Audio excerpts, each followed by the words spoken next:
ಇನ್ನು ಮೈಸೂರಿನಲ್ಲಿ ಮೈತ್ರಿಗೆ ಸಡ್ಡು ಹೊಡೆದು ಅಸಮಾಧಾನಿತ ಅಭ್ಯರ್ಥಿ ಏನಿದ್ದಾರೆ ಸಡ್ಡು ಹೊಡೆದಿದ್ದಾರೆ. ಪಕ್ಷ ಹಿಂದೆ ಸರಿದ್ರು ಕೂಡ ನಾಮಪತ್ರ ಸಲ್ಲಿಕೆಗೆ ಮುಂದಾಗಿದ್ದಾರೆ ನಿಂಗರಾಜೇಗೌಡ. ಅದು ಈಗ ಒಂದಷ್ಟು ಗೊಂದಲದ ವಾತಾವರಣಕ್ಕೆ ಕಾರಣವಾಗಿದೆ. ದಕ್ಷಿಣ ಶಿಕ್ಷಕರ ಕ್ಷೇತ್ರಕ್ಕೆ ಮೊದಲು ನಿಂಗರಾಜೇಗೌಡ ಅವರ ಹೆಸರನ್ನ ಘೋಷಣೆ ಮಾಡಲಾಗಿತ್ತು. ಆದರೆ ಜೆಡಿಎಸ್ ಏನಿದೆ ನಮ್ಗೆ 2 ಕ್ಷೇತ್ರ ಬೇಕು, ಬರೀ 1 ಕ್ಷೇತ್ರ ಸಾಕಾಗಲ್ಲ ಅಂತ ಅಸಮಾಧಾನ ಹೊರಹಾಕ್ತಾ ಇದ್ದಂತೆ ಜೆಡಿಎಸ್ಗೆ ಈ ಕ್ಷೇತ್ರವನ್ನ ಬಿಟ್ಕೊಡ್ಲಾಯಿತು. ಜೆಡಿಎಸ್ ಅಭ್ಯರ್ಥಿಯನ್ನ ನಿಲ್ಲಿಸಬೇಕು ಅಂತ. ಹಾಗಾಗಿ ಕ್ಷೇತ್ರ ಬಿಟ್ಕೊಟ್ಟಿದ್ದಕ್ಕೆ ಈಗ ನಿಂಗರಾಜೇಗೌಡ ಅವರು ಅಸಮಾಧಾನ ಹೊರಹಾಕ್ತಿದ್ದಾರಾ ಅನ್ನುವಂಥದ್ದು. ಯಾಕೆಂದ್ರೆ ಜೆಡಿಎಸ್ ಅವ್ರಿಗೆ ಬಿಟ್ಕೊಟ್ರು ಕೂಡ ಇವರು ಮತ್ತೆ ನಾಮಪತ್ರ ಸಲ್ಲಿಕೆಗೆ ಮುಂದಾಗಿರುವಂಥದ್ದು. ಆದರೆ ಅಧಿಕೃತವಾಗಿ ಹೇಳಿಲ್ಲ ಅಂತ ನಾಮಿನೇಷನ್ಗೆ ನಿಂಗರಾಜೇಗೌಡ ಅವರು ಬಂದಿದ್ದು. ದೋಸ್ತಿಗಳಿಗೆ ಸಾಕಷ್ಟು ತಲೆನೋವಾಗಿದೆ. ಈಗ ದಕ್ಷಿಣ ಶಿಕ್ಷಕರ ಕ್ಷೇತ್ರ ಒಟ್ಟು 6 ಕ್ಷೇತ್ರಗಳಿಗೆ ನಡೀತಾ ಇರುವಂತಹ ಪರಿಷತ್ತು ಚುನಾವಣೆ ಏನಿದೆ ಅದರಲ್ಲಿ 2 ಕ್ಷೇತ್ರ ಜೆಡಿಎಸ್ಗೆ, 4 ಕ್ಷೇತ್ರ ಬಿಜೆಪಿಗೆ ಅಂತ ಈ ರೀತಿಯಾಗಿ 4+2 ಅನ್ನುವಂಥ ಸೂತ್ರವನ್ನು ಅಳವಡಿಕೆ ಮಾಡಿಕೊಂಡಿರುವಂಥ ಬಿಜೆಪಿ ಜೆಡಿಎಸ್ ಮೈತ್ರಿ ಏನಿದೆ ಸದ್ಯಕ್ಕೆ ಈಗ ದಕ್ಷಿಣ ಕ್ಷೇತ್ರ ಏನಿದೆ ತಲೆನೋವಾಗಿದೆ. ಕ್ಷೇತ್ರವನ್ನು ಜೆಡಿಎಸ್ಗೆ ಬಿಟ್ಕೊಟ್ಟಿದ್ರು ಕೂಡ ಬಿಜೆಪಿಯಿಂದ ಅಂದರೆ ಮೊದಲು ನಿಂಗರಾಜೇಗೌಡ ಅವರ ಹೆಸರನ್ನ ಘೋಷಣೆ ಮಾಡಲಾಗಿತ್ತಲ್ಲ, ಅವರೀಗ ಮತ್ತೆ ನಾಮಪತ್ರ ಸಲ್ಲಿಕೆ ಹೋಗಿದ್ದಾರಂತೆ. ಹಾಗಾಗಿ ದಕ್ಷಿಣ ಶಿಕ್ಷಕರ ಕ್ಷೇತ್ರದಲ್ಲಿ ಒಂದಷ್ಟು ಗೊಂದಲ ಶುರುವಾಗಿದೆ. ಹಾಗಾದರೆ ನಿಂಗರಾಜೇಗೌಡ ಅವರು ಅಸಮಾಧಾನ ಹೊರ ಹಾಕ್ತಿದ್ದಾರಾ ಅಂದರೆ ಪರೋಕ್ಷವಾಗಿ ಅನ್ನುವಂಥದ್ದು. ಯಾಕೆಂದರೆ ಜೆಡಿಎಸ್ಗೆ ಅಂತ ಹೇಳಿದ ಮೇಲೂ ಕೂಡ ಅವ್ರು ಹೇಳ್ತಾ ಇರುವಂಥದ್ದು ಅಧಿಕೃತವಾಗಿ ಘೋಷಣೆ ಮಾಡಿಲ್ಲ, ಹಾಗಾಗಿ ನಾಮಪತ್ರ ಸಲ್ಲಿಕೆ ಮಾಡೋದಕ್ಕೆ ಬಂದಿದ್ದೇನೆ ಅಂತ. ಹಾಗಾಗಿ ಈಗ ದಕ್ಷಿಣ ಶಿಕ್ಷಕರ ಕ್ಷೇತ್ರದಲ್ಲಿ ಸಾಕಷ್ಟು ಗೊಂದಲ ಉಂಟಾಗಿದೆ ಬಿಜೆಪಿ ಜೆಡಿಎಸ್ನ ನಾಯಕರಿಗೆ. ಬಿಜೆಪಿ ಇದನ್ನು ಹೇಗೆ ನಿರ್ವಹಣೆ ಮಾಡುತ್ತೆ ಅನ್ನೋದೇ ಒಂದು ರೀತಿಯ ಗೊಂದಲದ ಪ್ರಶ್ನೆ.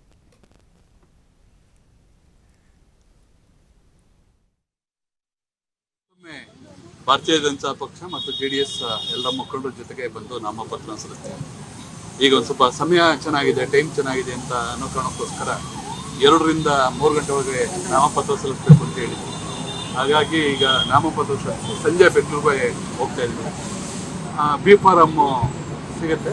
ನಾಳೆ ಬಂದು ಮತ್ತೊಮ್ಮೆ ಇನ್ನೊಂದು ಸೆಟ್ಟನ್ನ ಎಲ್ಲ ನಾಯಕರ ಜೊತೆಗೆ ಸಲ್ಲಿಸೋದು.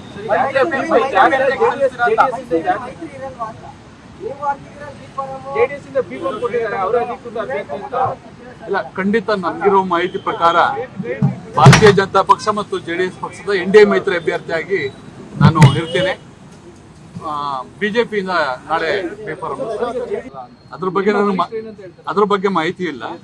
ನನಗೆ ಇರುವಂತ ಮಾಹಿತಿ ಪ್ರಕಾರ ಭಾರತೀಯ ಜನತಾ ಪಕ್ಷ ಮತ್ತು ಜೆಡಿಎಸ್ ಪಕ್ಷದ NDA ಮೈತ್ರಿ ಅಭ್ಯರ್ಥಿಯಾಗಿ ನಾನು ಈಗ ನಾಮಪತ್ರವನ್ನು ಸಲ್ಲಿಸಿದ್ದೇನೆ. ನಾಳೆ ಬಿ ಫಾರಂ ಕೊಡ್ತೇನೆ. ಮತ್ತೊಮ್ಮೆ ಭಾರತೀಯ ಜನತಾ ಪಕ್ಷ ಮತ್ತು ಜೆಡಿಎಸ್ ಎಲ್ಲ ಮುಖಂಡರ ಜೊತೆಗೆ ಬಂದು ನಾಮಪತ್ರ ಸಲ್ಲಿಸ್ತೇನೆ. ಈಗ ಒಂದು ಸ್ವಲ್ಪ ಸಮಯ ಚೆನ್ನಾಗಿದೆ, ಟೈಮ್ ಚೆನ್ನಾಗಿದೆ ಅಂತ ಅನ್ನೋ ಕಾರಣಕ್ಕೋಸ್ಕರ. ಈ ಬಗ್ಗೆ ಹೆಚ್ಚಿನ ಡೀಟೇಲ್ಸ್ ಕೊಡ್ತಾ ಹೋಗ್ತಾರೆ ನಮ್ಮ ಪ್ರತಿನಿಧಿ ಪುನೀತ್ ಫೋನ್ ಸಂಪರ್ಕದಲ್ಲಿದ್ದಾರೆ. ಪುನೀತ್, ಈಗ ಈ ದಕ್ಷಿಣ ಕ್ಷೇತ್ರಕ್ಕೆ ಸಂಬಂಧಪಟ್ಟಂತೆ ಮೊದಲು ನಿಂಗರಾಜೇಗೌಡ ಅವರ ಹೆಸರನ್ನ ಘೋಷಣೆ ಮಾಡಲಾಗಿತ್ತು. ಆದರೆ ಜೆಡಿಎಸ್ ಅಸಮಾಧಾನದಿಂದಾಗಿ ಅವರಿಗೆ ಟಿಕೆಟ್ ಕೈ ತಪ್ಪಿತು ಅಂತ. ಹಾಗಿದ್ರೂ ಕೂಡ ನಿಂಗರಾಜೇಗೌಡ ಅವರು ನಾಮಪತ್ರ ಸಲ್ಲಿಕೆಗೆ ಹೋಗಿದ್ದಾರೆ. ಏನು ಈ ಗೊಂದಲ ಅಂತ?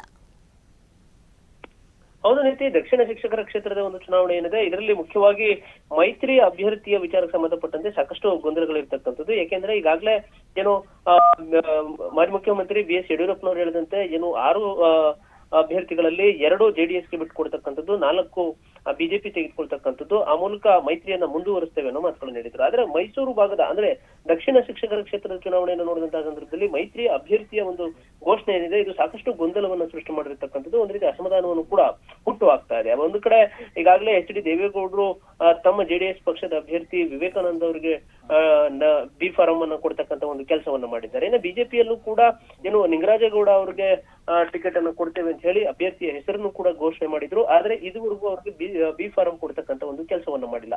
ಇಷ್ಟಾದ್ರೂ ಕೂಡ ಬಿ ಫಾರಂ ಇಲ್ಲದೆ ಇದ್ರೂ ಕೂಡ ಇವತ್ತು ನಿಂಗರಾಜೇಗೌಡ ನಾನು ಈ ಬಾರಿ ಸ್ಪರ್ಧೆಯನ್ನ ಮಾಡ್ತೇನೆ ಅಂತ ಹೇಳಿ ಬಿಜೆಪಿಯ ಅಭ್ಯರ್ಥಿ ಅಂತ ಹೇಳಿಕೊಂಡು ಇವತ್ತು ನಾಮಪತ್ರವನ್ನ ಸಲ್ಲಿಸಿರ್ತಕ್ಕಂಥದ್ದು. ಜೊತೆಗೆ ನಾಳೆ ಎಲ್ಲಾ ವರಿಷ್ಠರ ಅಂದ್ರೆ ಬಿಜೆಪಿ ನಾಯಕರೊಟ್ಟಿಗೆ ಎಲ್ಲರೊಟ್ಟಿಗೂ ಮಾತನಾಡಿ ಬಿ ಫಾರಂ ತಂದು ಮತ್ತೆ ನಾಮಪತ್ರವನ್ನ ಸಲ್ಲಿಸ್ತಕ್ಕಂಥ ಒಂದು ಕೆಲಸವನ್ನ ಮಾಡ್ತೇನೆ ಅನ್ನೋ ಮಾತುಗಳನ್ನು ಕೂಡ ಈ ಸಂದರ್ಭದಲ್ಲಿ ಹೇಳ್ತಾ ಇರ್ತಕ್ಕಂಥದ್ದು. ಪ್ರಮುಖವಾಗಿ ಇಲ್ಲಿ ಇರ್ತಕ್ಕಂಥದ್ದು ಜೆಡಿಎಸ್ ಮತ್ತೆ ಬಿಜೆಪಿಯ ಒಂದು ಹೊಂದಾಣಿಕೆ ಏನಿದೆ ಇದು ಇಲ್ಲಿ ಸಾಧ್ಯ ಆಗ್ತಾ ಇಲ್ಲ ಅನ್ನೋದು ಇಲ್ಲಿ ಸ್ಪಷ್ಟವಾಗಿ ಕಂಡು ಬರ್ತಾ ಇದೆ. ಯಾಕೆಂತ ಹೇಳಿದ್ರೆ ಅಷ್ಟರ ಮಟ್ಟಿಗೆ ಇಲ್ಲಿ ಒಡಕಿನ ಸಮಸ್ಯೆ ಕಂಡು ಬರ್ತಾ ಇರ್ತಕ್ಕಂಥದ್ದು. ಆದ್ರೆ ಇದನ್ನ ಯಾವ ರೀತಿ ಸರಿದೂಗಿಸ್ತಾರೆ ಅಂದ್ರೆ ಈಗ ನಿಂಗರಾಜೇಗೌಡ ನಾಮಪತ್ರ ಸಲ್ಲಿಸಿದ್ದಾರೆ, ಅವರು ಬಂಡಾಯದ ಅಭ್ಯರ್ಥಿಯಾಗಿ ಸ್ಪರ್ಧೆಯನ್ನ ಮಾಡ್ತಾರ ಅಥವಾ ಹಿಂಪಡಿತಾರ, ಅಥವಾ ವಿವೇಕಾನಂದ ಅವ್ರನ್ನ ಹಿಂಪಡಿಸುವಂತ ಒಂದು ಕೆಲಸವನ್ನ ಪಕ್ಷ ಮಾಡುತ್ತಾ ಮೈತ್ರಿಯನ್ನ ಮುಂದುವರಿಸುವಂತಹ ಒಂದು ಕೆಲಸವನ್ನ ಮಾಡ್ತಾರಲ್ಲ ಅನ್ನೋದು ಸಾಕಷ್ಟು ಕುತೂಹಲವನ್ನು ಮೂಡಿಸಿರ್ತಕ್ಕಂಥದ್ದು. ಈಗ ಬಿಜೆಪಿಯ ಅಭ್ಯರ್ಥಿ ಅಂತ ಏನು ಘೋಷಣೆ ಮಾಡಲಾಗಿತ್ತು, ಆ ನಿಂಗರಾಜು ಅಭ್ಯರ್ಥಿ ಏನಿದ್ದಾರೆ ನಿಂಗರಾಜೇಗೌಡ, ಅವರು ಇವತ್ತು ಬಿ ಫಾರಂ ಇಲ್ಲದೆಯೇ ನಾಮಪತ್ರವನ್ನ ಸಲ್ಲಿಸಿರ್ತಕ್ಕಂಥದ್ದು.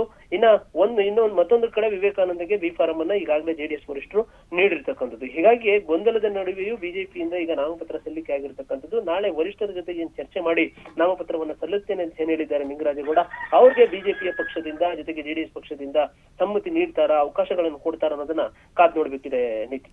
Thank you Puneeth ಡೀಟೇಲ್ಸ್ಗೆ.